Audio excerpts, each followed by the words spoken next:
Welcome back. It's Saturday Morning Live. We're live. We're about liberty. We're focused on you, the forgotten people. I've invited Doug Gustafson in. He has informed me that Doug Gustafson II is the one who doesn't go to Facebook jail. So even though he really is the second in his line there. So with that, we're going to get to our guest here, Doug Gustafson. Doug, who are you and how do you come to this issue of homes now? I have been in Whatcom County for about 13 years. I originally came up here for school and just ended up staying.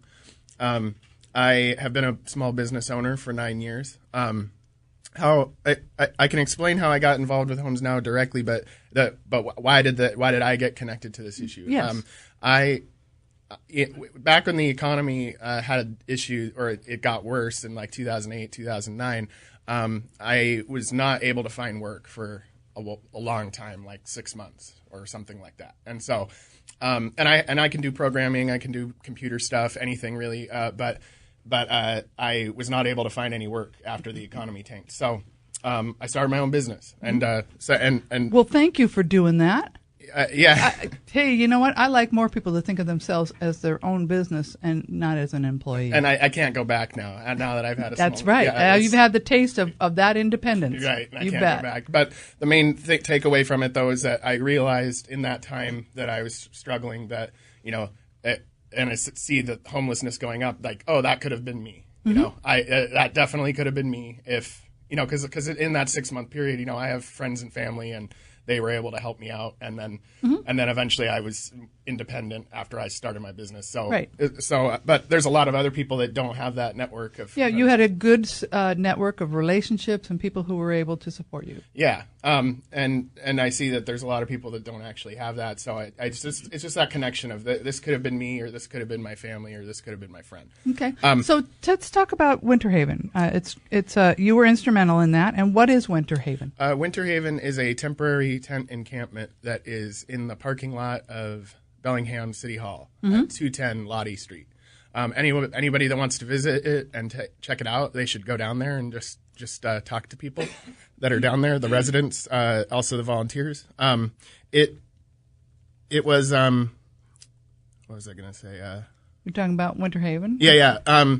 But basically, Winter Haven, this started last year when we set up tents on City Hall because we were you thinking, did a protest. Yeah, because we thought that the city wasn't doing enough to help solve this problem, and we're not necessarily saying that they have to solve it, but maybe they could get out of the way and let citizens solve it. Yeah, maybe when government gets out of the way, people are pretty darn resourceful at solving their own problems. Yeah. So anyway, it started off with me and Jim Peterson, president of Homes Now. So we thought we would just be there for 2 days or something, and we set up our tents, and people that were housed were supposed to come down there and set up their tents, but since it was raining, nobody came except me and Jim. And then what ended up happening was it ended up lasting for 18 days because as soon as we set up our tents, other people who were homeless who had tents started setting up their tents, and then eventually we had about 60 tents. There you go. And the idea, our main tactic on this is putting political pressure on the officials to push things through. Okay, so who is managing and overseeing the activities within Winter Haven? That is mostly the residents. So it's self-managed basically, but Homes Now has someone there on site 24/7, either me or Jim or any other board member, and or volunteers, and but the residents themselves actually self-manage, and they every 2 weeks they select positions. So somebody is basically like the mayor of the camp and the liaison that everyone would go to if people had questions or there was concerns with other residents or whatever, and that rotates every 2 weeks. Also, people that do security, kitchen cleanup, porta potties. And how is the security handled? The security is handled in a number of ways. So first, we have security cameras and 1080p cameras. I set those up. We have 8 of them, and they cover all the angles of the camp. We don't have any security cameras like in people's tents or anything. Well, no, you like wouldn't. That. You wouldn't do that. But no. But it's actually already been helpful because if you run into a situation where there's a conflict or something, you don't have to rely on he said, she said. You can see the footage for yourself, and And we actually have a live stream of it. So if anybody wants to check it out, it's at our website, homesnow.org, and we have at request, so people can look at the live stream if they want. So you can't just click on and look at it. But you actually have to request. Well, we have a password on it. Yeah. Okay. Some residents don't want because if they're escaping domestic violence or something like that, they don't want someone. Right. So you are doing a little bit of screening. Yeah.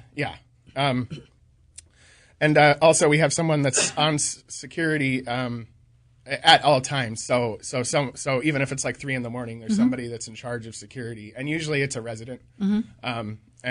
And they manage the security, but we of course monitor to make sure everything's working out. And I stopped in there to visit yesterday, and I had to sign in. I didn't sign out, so. Yeah, we signed you out. Oh, thank you. I mean, I was going to say, well, I know I should sign out, but I don't know where the clipboard's at. So. Yeah, that happens sometimes. But yeah, everyone has to check in and check out. So we have a log of who came and who went, and this includes everyone, not just the residents, and so even if the police come down and two officers come in, they have to check in and check out. Everyone does, and so. So what's the time frame for this temporary shelter? Because it's temporary. This is, I mean, I realize this is a temporary shelter, so people need to understand this is not the mission of Homes Now. This is just a temporary situation, basically to help raise awareness for the need. Well, yeah, and I see it as a stepping stone, right? So what we've wanted to do since the beginning is do tiny homes or mobile homes, either way. But what's the time frame on Winter Haven? Sorry. We're gonna get into all that. Yeah. My job is to keep you focused. Yeah, thanks. So we make sure we get through. So the time frame there is what? April. So April 2nd to I think it's April 2nd. We have to get out of there. But we are working with the city of Bellingham to move it to another location. Okay. So because so far the results have been good. The city seems happy with it. So now they're like, okay, we're looking for multiple locations that we might be able to move this to. So the ordinance that the city passed recently allows for 90 days with a 90-day extension. Right. And so the idea is that we can rotate between 3 or 4 different sites for the Winter Haven. But that's not our end game. We don't want to do just tents. We want to do right. I understand that. So basically in April, then what you've got going on right now, I mean, because when I was down there at the facility, I mean, there's a lot of, you've got storage there, you've got outdoor cooking on propane, you've got indoor kitchen with a community room indoors, as well as an exterior kind of a community gathering area with the propane heaters. You've got the tents that are screwed down onto the pallets to keep them there. You've got a gray water collection system. You've got a shower system there. What about for laundry and stuff like that? Is there facilities for that? We actually, I forget what it's called, but the laundry place that's on Lakeway that is right by the Whole Foods. We pay them $150 or $200, and then the residents can come in and they get a roll of quarters to do their own laundry, and then we arrange rides. Okay. So we need to take a quick break. When we get back, we're going to talk a lot more about Homes Now, its purpose, what's going on in Winter Haven, and how this relates to what's happening all over, not just here, but all over the nation, as far as people being able to afford to live in the communities that they love. This is Saturday Morning Love, live. Saturday Morning Love, I love it. We'll be right back.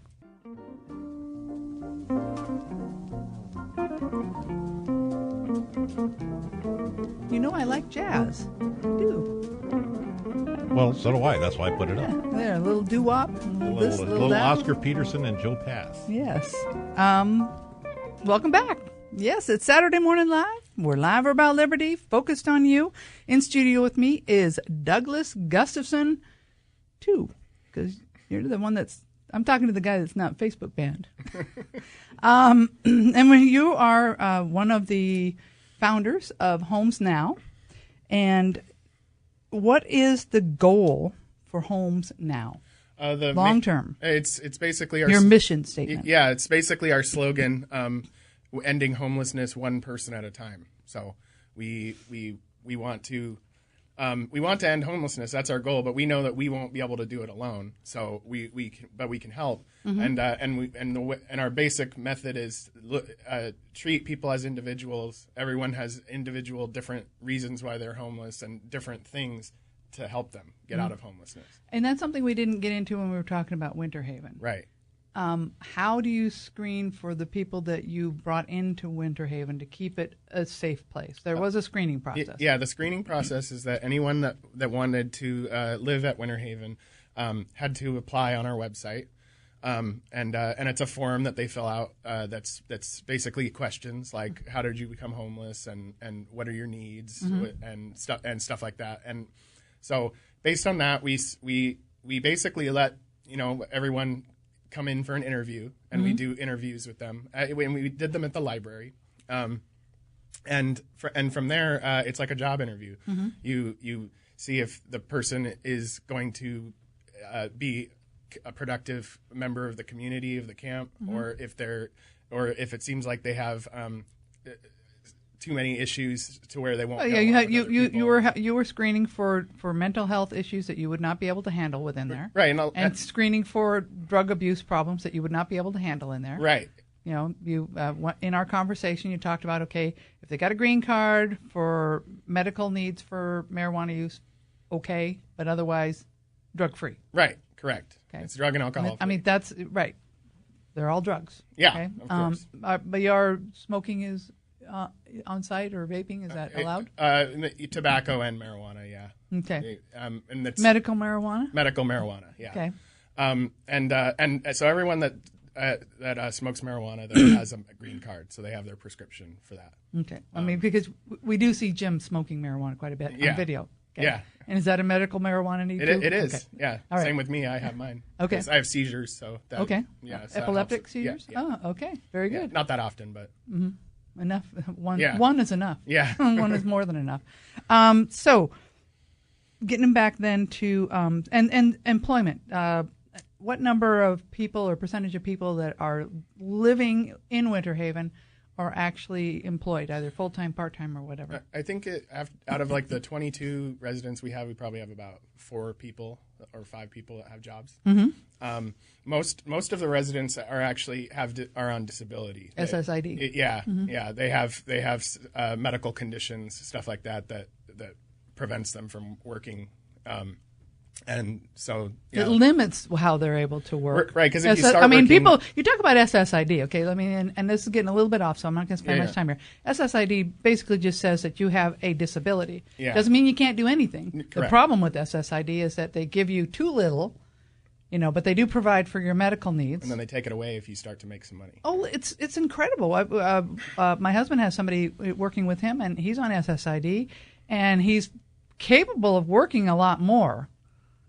But he needs, he has some issues, and if he doesn't have the proper balance of medications, his life turns to crap. Yeah. And so it's really that's an area that needs to be fixed. We need to have people be able to live functionally and work their way out of that system, by not penalizing them. Yeah, I agree 100%. So anyway, big question: tiny homes or mobile homes? What's the difference? I actually don't think there is much of a difference. The only difference that I see is that tiny homes seem more home-like. The RVs sometimes seem more temporary. They seem more like but tiny homes is on wheels, right? They're not necessarily on wheels. They might just be on a flatbed truck, it's just that they have no foundation. Right. So sometimes they're on wheels, sometimes they're not. They're both temporary. Yes, they are both temporary.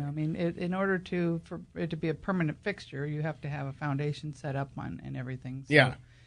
So and what you're battling for is talk about this Homes Now idea. Where you've got basically what you guys call it a community, and we used to call it a mobile home park. Okay, so it was a swath of land that had the infrastructure that was capable of facilitating the needs for a mobile home or a tiny home.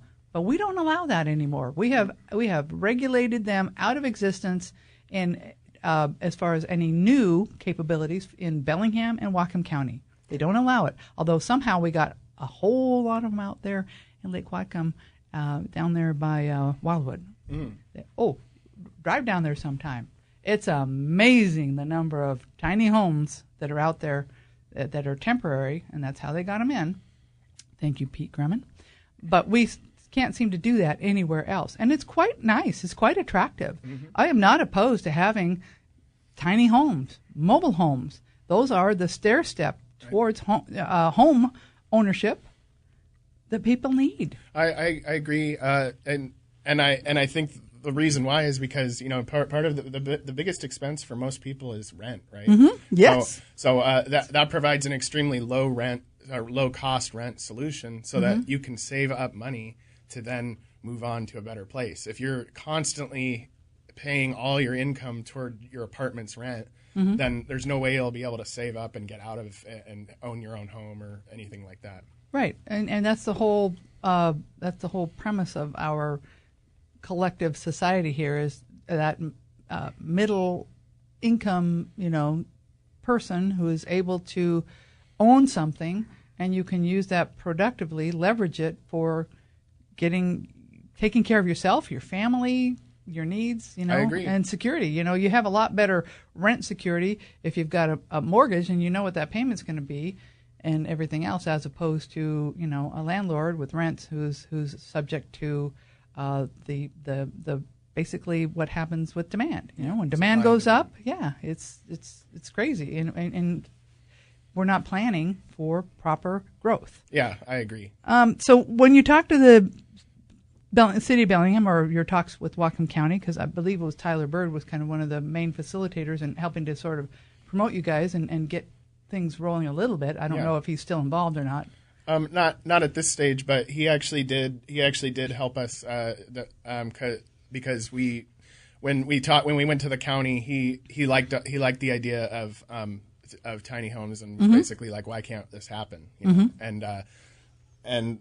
And then where it went a little bit askew was because he's really against the idea of tents. And so we're like, we want to do tiny homes, but hey, if they're going to let us do tents, we're gonna do it anyway. But right. There's no bad blood or anything. Oh, I understand that. But it's just a policy thing. Right.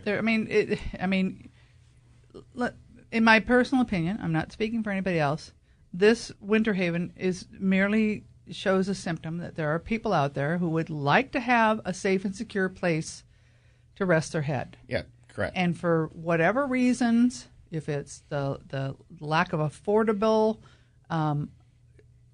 housing, shelter, whether it's single family or multifamily, that is an issue. And in your case, with a lot of the people here, I don't know, is it that they want to have kind of like their own space rather than, say, an apartment type thing? Because they've been building a lot of new multifamily apartment buildings all over Bellingham. Yeah, most of the residents want to live in a normal place. They want to live in a house or they want to live in an apartment.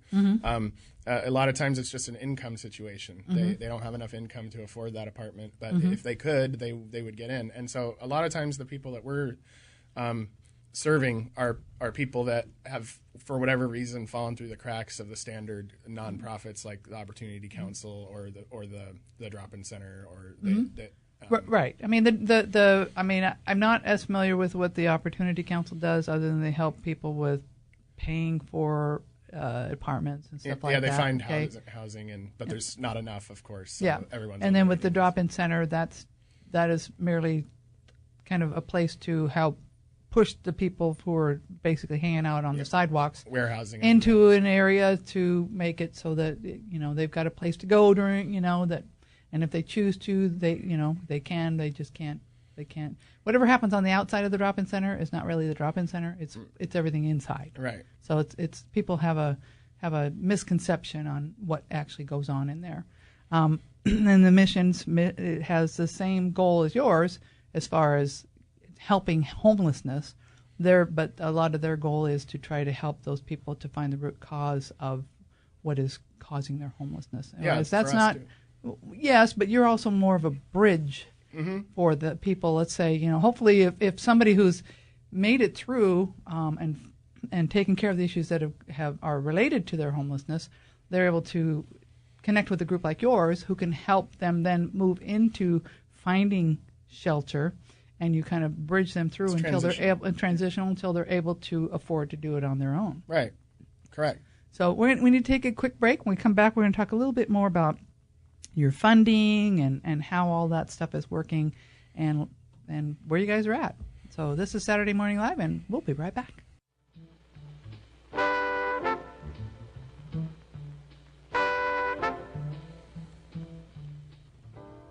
Welcome back.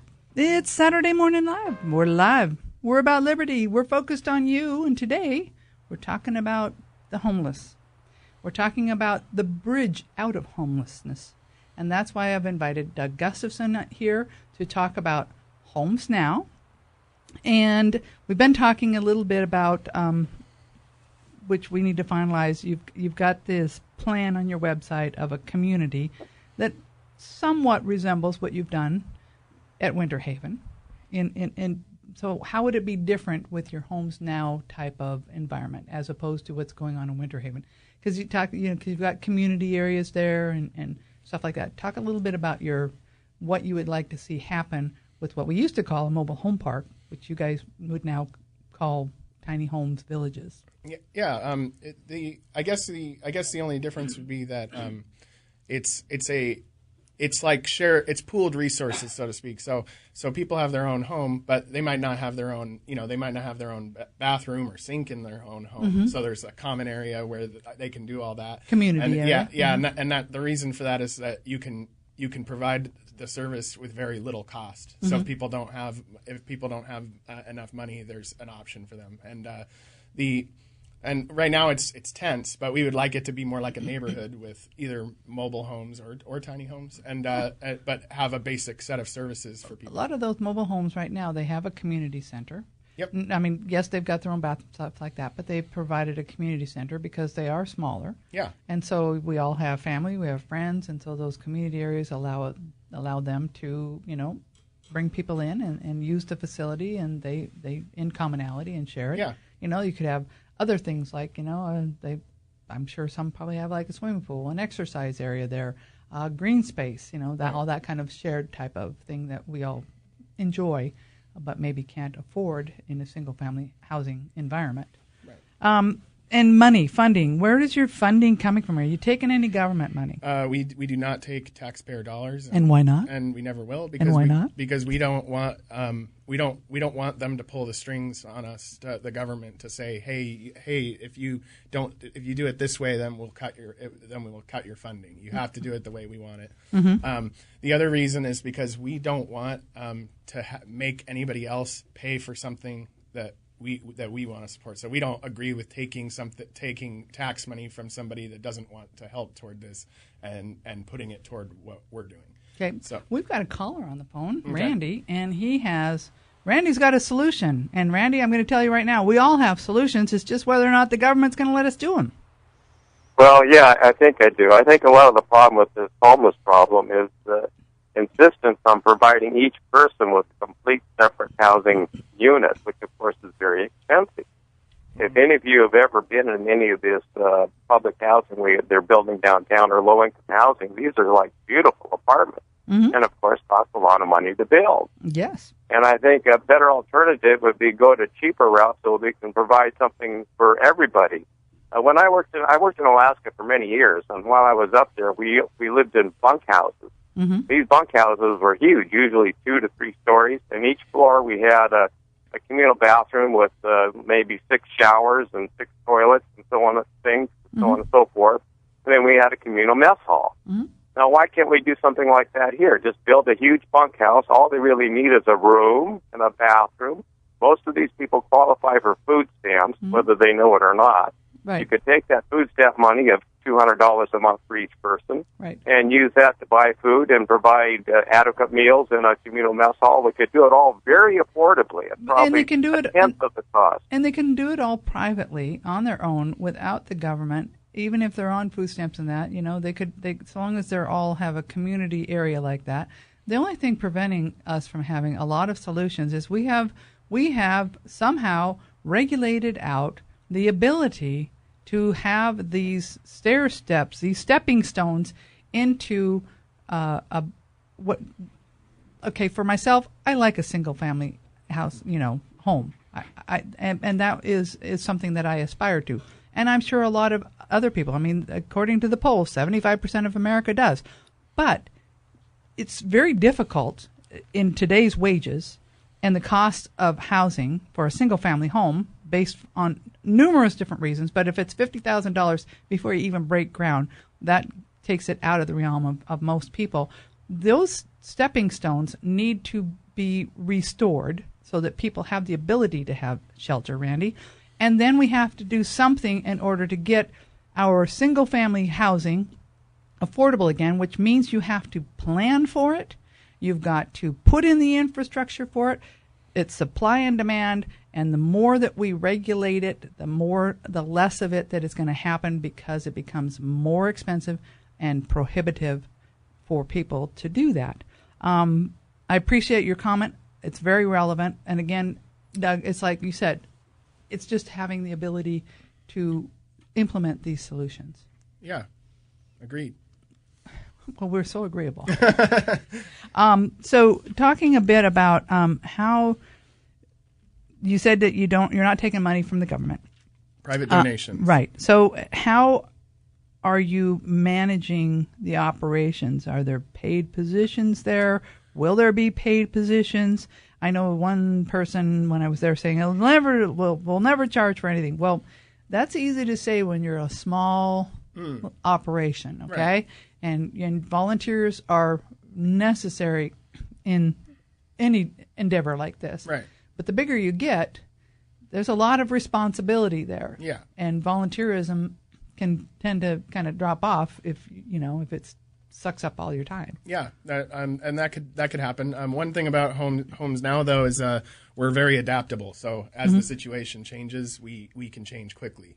A lot of organizations, there's so much red tape that it might take them a long time to adapt to a new situation. So we have committed, though, to only having 5% admin costs. So that includes like our office and stuff. So we have an office.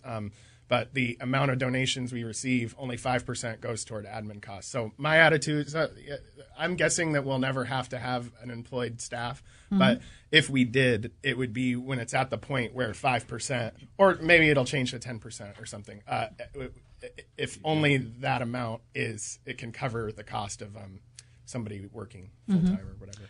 Right, but and 5% meaning administrative costs. Yeah, because a lot of I mean, you're going to take in a lot of money, and so if you're spending that money on providing the tiny home, okay, or providing the storage facility that's necessary, providing the community areas, all the maintenance and upkeep of all of that, that's how the money is to be spent, right? Yeah. As opposed to, but at the same time, you still need to have people who keep track of all of that. Yeah. It's very important when you're a nonprofit. You get audited, yeah. And you have to be able to account for, the money that came in and the money that got spent. Because sometimes it's like use it however you want, and other times it's like I want to pay for this, I want to pay for that. Yep, so. And we handle that with software. So I actually keep track of that for the most part, that stuff, and I automate it as much as possible. So.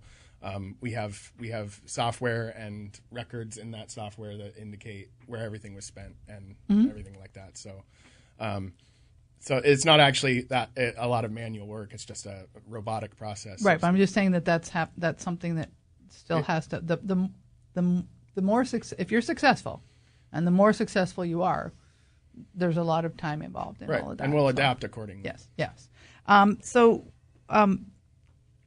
What is it that you want to the listening audience to learn about Homes Now? I mean, because you got the NIMBYism going on, okay? And it doesn't matter whether it's Homes Now or coming in and putting in a single family housing, development. Right. We're all experiencing that not in my backyard system. Yes. And so. What is it that you want to? How do you want to deal with that? How do you deal with that? And because most people, change is difficult. Okay, it's disruptive. They resist it. Right, and so for us, our main thing is taking action. That's why That's why the name is Homes Now, not Later. That's the full name of it. So we basically think that things are going too slow. So we're trying to move as fast as we can, and get good results, right? And so there is some of that not in my backyard, but what ends up what's happened with us so far is that there is some resistance, but then as soon as it's in and the neighborhood sees it, they are okay with it. So around City Hall, for example, people have come by from the local neighborhood and said, when this was first going up, I was against it, but now that I've been here, I think it's okay. So we just want to prove that we're doing a good job and that we are a benefit to the community rather than a drain. And what can people in the community do to help make a difference? They can help by volunteering. They can help by spreading the word, and they can help by donating. You've got people bringing food in. Yes, yes. In fact, sometimes it's the opposite problem where there's so much food that you got to throw some of it out because there's too much. So the community support has been overwhelming. The community has not been our problem. It's mostly been the process, the legal process of moving forward with it that's been the biggest barriers to succeeding. So when you talk to the city, why do they have a problem with rezoning?